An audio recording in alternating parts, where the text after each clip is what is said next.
bonjour. Je vais parler du troisième épisode de Marvel's Inhumans, avec l'accent. Alors avant, je voulais revenir, parce que en fait, je me suis fait réflexion. Première image, il y a le résumé de l'épisode précédent, et on voit la garde, la Aura, c'est ça, Oran, qui est avec la famille royale, celle qui les a trahis, du coup, qui est avec Maximus. En fait, je me suis fait une réflexion, mais Medusa, elle doit être au courant que Oran, elle a des pouvoirs de guérison. Je pense que c'est un pouvoir inhumain, ça, de se guérir. Parce que c'est ce qu'elle a fait dans l'épisode précédent, on voit. Et du coup, elle doit forcément être au courant de ses pouvoirs. Vu qu'il y a le haut conseil, en plus c'est la reine, et il y a le haut conseil de génétique qui cherche les pouvoirs des gens à chaque fois qu'ils se déclenchent. Donc ils sont connus, les pouvoirs des inhumains. C'est pas des secrets. C'est pas un secret, le pouvoir de chaque inhumain. Du coup, elle devrait être très courant de ça. Alors pourquoi est-ce qu'elle la laisse pour morte? Elle doit ça. Je veux dire, franchement, si plus tard dans la série, les deux se croisent et que Medusa est surprise, il y a un problème. Parce que normalement, elle devrait être au courant que Oran a des pouvoirs de guérison. Du coup, c'est pas logique d'ailleurs qu'elle la laisse comme ça. Après, c'est juste un truc, mais j'y ai pensé. Première image, on voit Oran avec la famille royale, et je me suis dit, mais c'est vrai ça, elle devrait connaître son pouvoir. Je vais rester sur Medusa. Alors, j'ai vraiment pas aimé la façon dont elle est traitée dans cet épisode, puisque elle est vraiment, franchement, le premier mot qui m'est venu à l'esprit, c'est princesse Disney. Est-ce qu'ils auraient pu faire un décalage un peu comme parce qu'en plus, alors, évidemment, ça fait penser à Thor, hein, le côté des demi-dieux, que les Inhumans, c'est quasiment oui, c'est des demi-dieux, ils ont des pouvoirs et tout. Même les Inhumans, de base, ont une constitution plus résistante que celle des humains, qui sont envoyés sur Terre, et avec un coup d'état du frère, et tout. Ça fait vraiment penser à Thor. Du coup, il y a le côté, ils sont confrontés à un autre monde, ils savent pas trop comment réagir.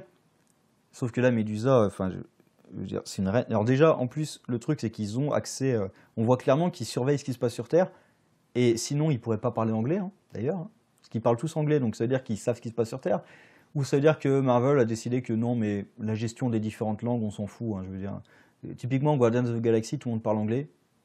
À travers tout l'univers. Thanos a l'air de parler anglais aussi.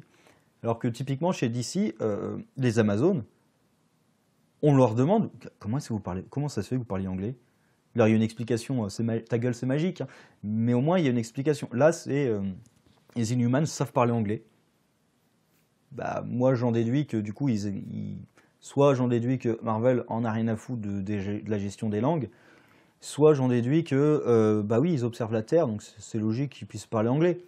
Mais du coup, c'est pas logique qu'ils comprennent rien à la culture terrestre. Des détails, oui, mais rien de rien.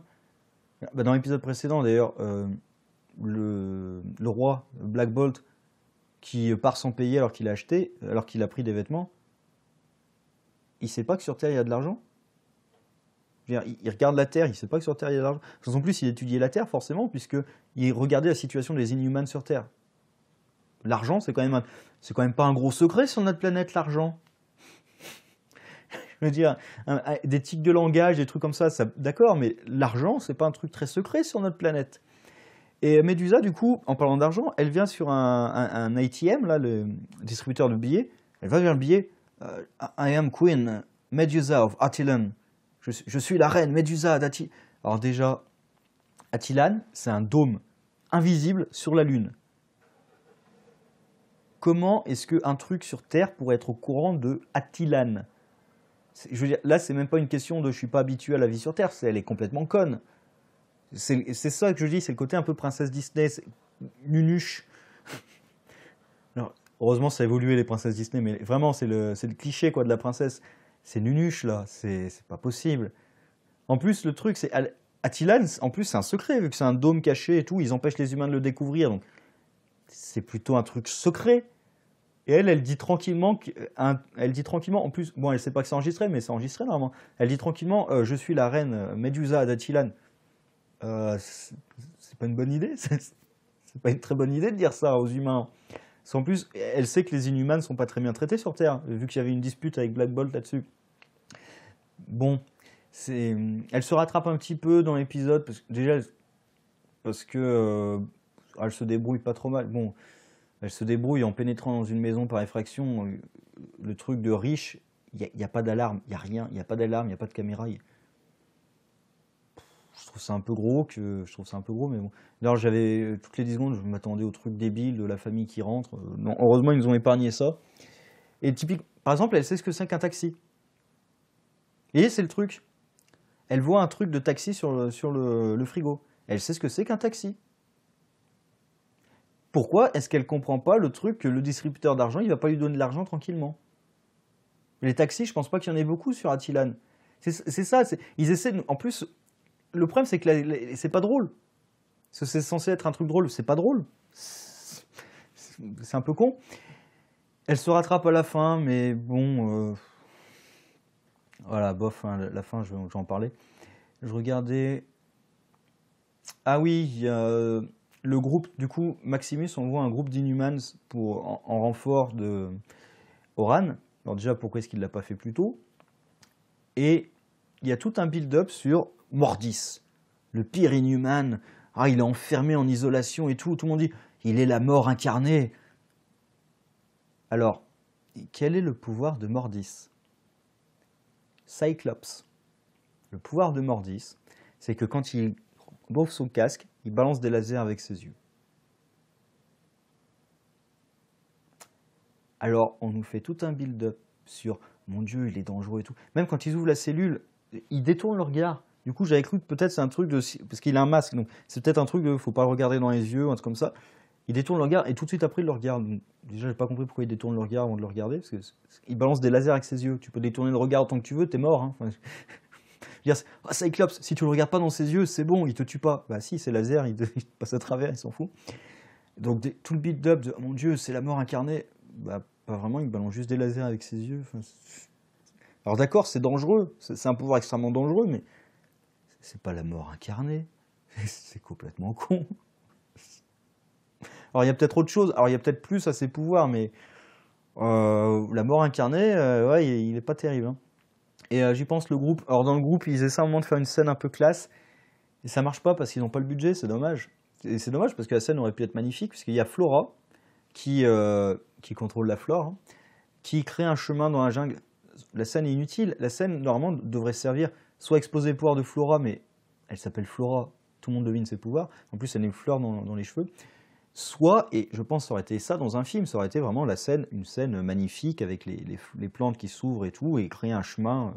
Ça aurait été vraiment une scène magnifique dans un film. Sauf qu'ils n'ont pas le budget. Du coup, cette scène ne sert à rien scénaristiquement. Et ils n'ont pas le budget pour la filmer, du coup, ça fait très cheap. Et ça dure un petit peu trop longtemps en plus, parce qu'il n'y a pas les moyens pour. Alors, je ne peux pas en vouloir une série de ne pas avoir les moyens d'un film, d'accord, mais essayez de ne pas le montrer, du coup. C'est un peu con. Ah oui, alors je vais venir sur Gorgon et Karnak, mais d'abord Gorgon. Gorgon a quand même du sacré bol d'être tombé sur déjà ses copains hawaïens, là, qui en plus sont d'anciens militaires, qui décident de l'aider, qui ont des armes avec eux. Il a quand même beaucoup de bol, hein. Les coïncidences, c'est magnifique quand même. Ah, c'est génial. Pour rester Karnak. Alors Karnak, franchement, je suis triste de ce qu'ils font à ce personnage. En plus, Karnak le dit, c'est « je suis l'homme qui ne fait pas d'erreur ». Là, la façon, je suis triste. Enfin, je vais pas dire qu'ils humilient Karnak, mais pas loin, quoi. Enfin, c'est pathétique, c'est triste. C'est triste de voir Karnak dans cet état-là. Parce qu'en plus, normalement, ses capacités, de mes souvenirs de lecture, parce que j'ai lu... j'ai pas beaucoup lu de Inhumans, mais j'ai lu quand même quelques Karnak. C'est son pouvoir... Enfin, c'est pas un pouvoir. C'est par la méditation. D'ailleurs, il le dit à un moment, c'est qu'il est allé dans ses tatouages et tout, qu'il a suivi une espèce de... Enfin, il est allé dans un temple, donc il a suivi un chemin spirituel. C'est là qu'il a gagné cette capacité. C'est par sa méditation qu'il gagne la capacité innée, intuitive, de voir les faiblesses en toutes choses. Là, on a plus l'impression qu'en fait, il voit les probabilités, que c'est un jeu vidéo, quoi. C'est la réalité augmentée. C'est la réalité augmentée, il est capable de faire les... C'est Iron Man.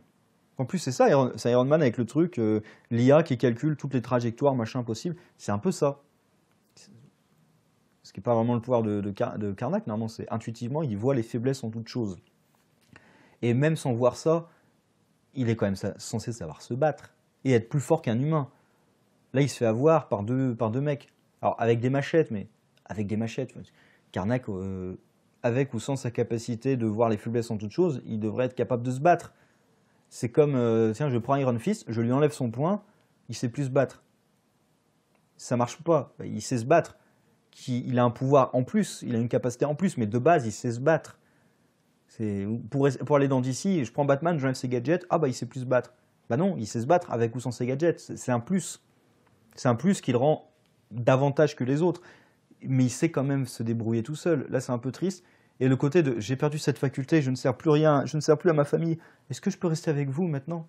Oh, il y a un coup d'État. Tu sais dans quelles circonstances tu ne sers pas à ta famille si tu restes avec eux. C'est pas parce que tu n'as plus tes capacités que. Je veux dire, si tu te fais capturer, tu es un moyen de pression. Donc, il y a un Enfin, je veux dire, le truc est complètement con. Et moi, ça m'énerve. Alors, bah tiens, je vais continuer à toute la famille royale. Le roi, Black Bolt. Alors, Black Bolt, lui, il m'a énervé dans la prison. En plus, c'est la même raison, c'est qu'au début, je me suis énervé parce que tout le monde dit « Ah, il faut le faire parler, il faut le faire... » Il aurait suffi qu'il fasse... En plus, c'est vraiment le geste que j'ai fait devant mon écran. Et quelques instants plus tard, quand il se retrouve seul à seul avec un détenu, il lui fait... Et le détenu comprend « Ah, t'es muet, tu peux pas parler. » Il aurait suffi qu'il fasse ça aux flics. Dans l'épisode précédent, quand les flics disaient « Ah, tu vas pas parler, il aurait suffi qu'il le fasse. Je veux dire, des muets, ça existe. Je veux dire, même si tu parles pas la langue des signes, quelqu'un te fait... Tu sais qu'il est muet, tu comprends. Et en plus, il est muet, il lui donne une feuille, un stylo. Et c'est bon, il peut parler.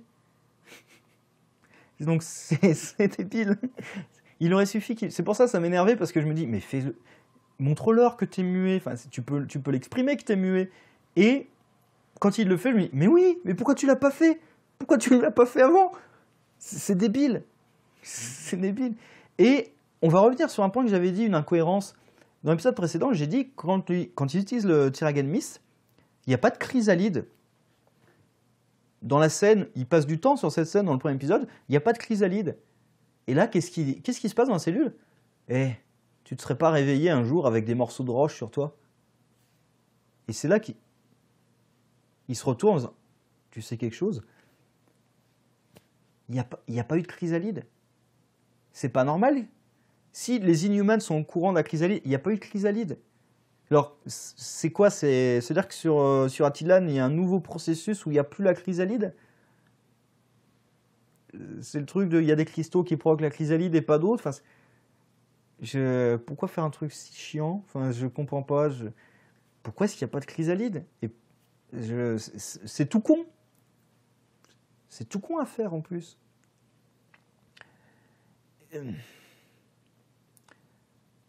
Qu'est-ce que j'ai noté? Ouais, j'ai pris un peu de notes pendant l'épisode. Oui, Gorgon. Alors j'ai trouvé le combat assez nul. Le combat de flingue. Les mecs savent pas tirer. Hein. Parce que quand ils sont en embuscade, ils visent à côté. Ils savent pas tirer, les mecs. Enfin, en plus, on nous dit que c'est anciens militaires. Ils savent pas tirer, les mecs.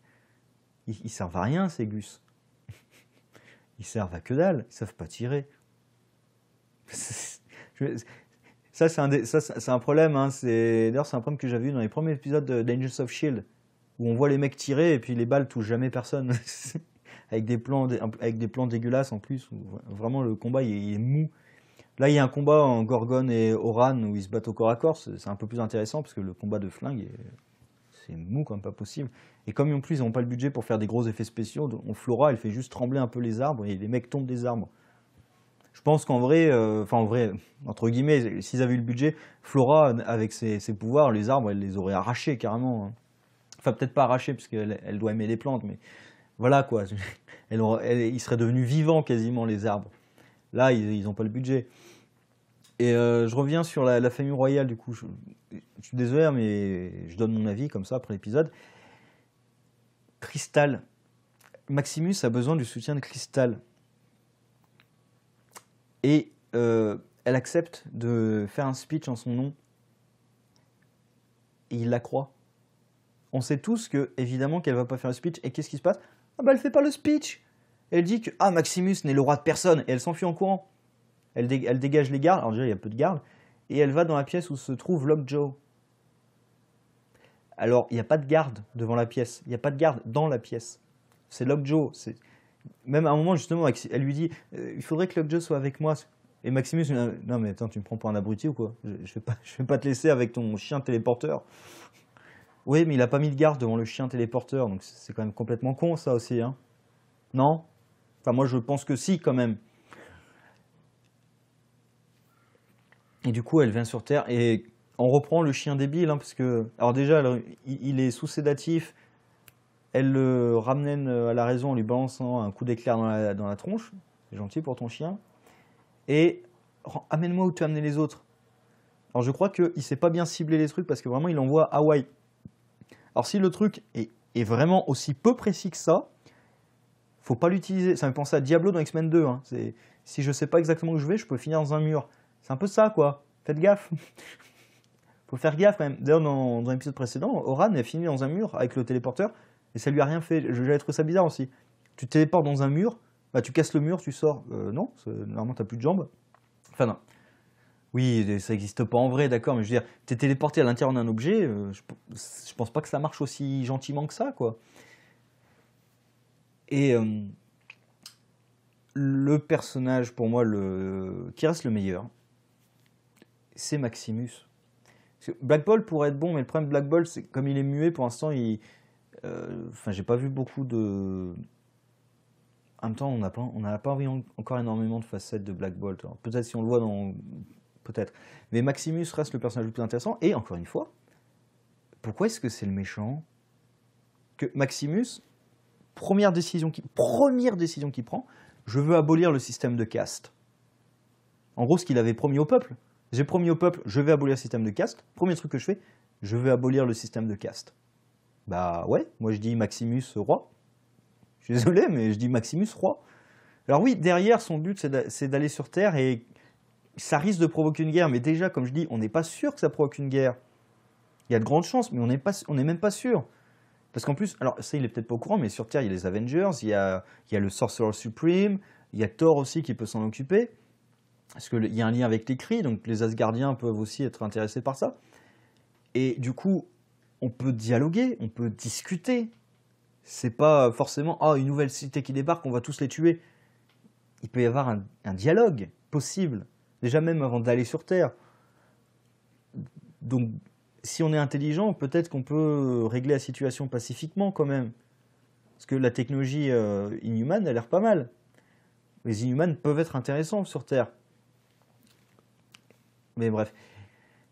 Pour moi, ça reste le personnage le plus intéressant. Et on voit des petits flashbacks. C'est un peu con pour le coup pour Black Bolt parce que on l'a vu. Quand on fait des flashbacks pour montrer le moment où ses parents apprennent qu'il ne pourra plus jamais parler. Ça leur pose un problème, puisque. Enfin, ça pose un problème, ça ouvre une question. Il les a tués en leur disant why. Quand je pensais que c'était une dispute et que c'était quand ses pouvoirs se déclenchaient. Là, il est au courant de ses pouvoirs, ses parents sont vivants. Du coup, pourquoi, enfin, qu'est-ce qui l'a fait craquer? Parce qu'il est conscient que ses pouvoirs sont dangereux. Qu'est-ce qui l'a fait craquer dans ses parents pour dire... Au début, moi, je me disais c'est une dispute normale, c'est pas... Ça peut être intéressant de voir à travers le flashback pourquoi, qu'est-ce qui vraiment l'a fait craquer. Et Maximus, on continue à dire qu'il est humain. Alors je me demande si, ce qui me semble, je peux dire des conneries, mais il me semble, la première fois que les Inhumans apparaissent, c'était dans les Fantastic Four, et Maximus, me semble-t-il, a pris le contrôle mental des gens, ou un truc comme ça. Il me semble qu'il y a des pouvoirs, il me semble qu'il a un pouvoir télépathique, ou un truc comme ça, je dis ça vraiment de mémoire, mais il me semble qu'il a un pouvoir comme ça, Maximus. Ce qui me semble me souvenir qu'il avait pris le contrôle de la cité. Et les Inhumans, certains s'étaient enfuis, et ont découvert les Fantastic Four. Et il me semble, hein, j'ai peu de souvenirs de ça, mais il me semble qu'il y a un truc comme ça. Du coup, est-ce que ça va être un truc dont en fait le conseil génétique s'est trompé, ou alors ils ont voulu cacher le fait qu'il y a des pouvoirs dangereux et ça va se déclencher, en fait il va se rendre compte de ses pouvoirs, je sais pas. Et aussi il y a un truc, je me dis, j'espère qu'ils vont pas aller sur cette route. il pourrait faire un truc un peu à la Dead Zone, avec le gamin là qui voit le futur. Peut-être qu'il va avoir une vision où il se rend compte qu'en fait Maximus va faire un truc horrible. Et du coup, ça devient un peu un truc à la Dead Zone, hein, où on voit que celui-là, s'il devient président, c'est l'apocalypse. Et... Je sais pas, ça pourrait être sympa. Je vais terminer sur la prison, oui, déjà pire prison du monde. Les gardiens balancent Black Bolt avec les autres détenus en se disant ah, les détenus vont le massacrer. Vous savez que vous l'avez arrêté parce qu'il a tabassé des flics. Vous croyez que les détenus vont le tabasser eux aussi? Enfin, au contraire, justement, c'est toi qui as tabassé des flics. Allez, viens dans mes bras. Alors, en vrai, je sais pas si vraiment il se prendrait dans les bras, mais a priori, comme ça, c'est mon a priori, mais a priori, des détenus, des gros criminels, tu leur balances quelqu'un qui est en tôle parce qu'il a tabassé des flics, bah, ils sont pas hostiles de base.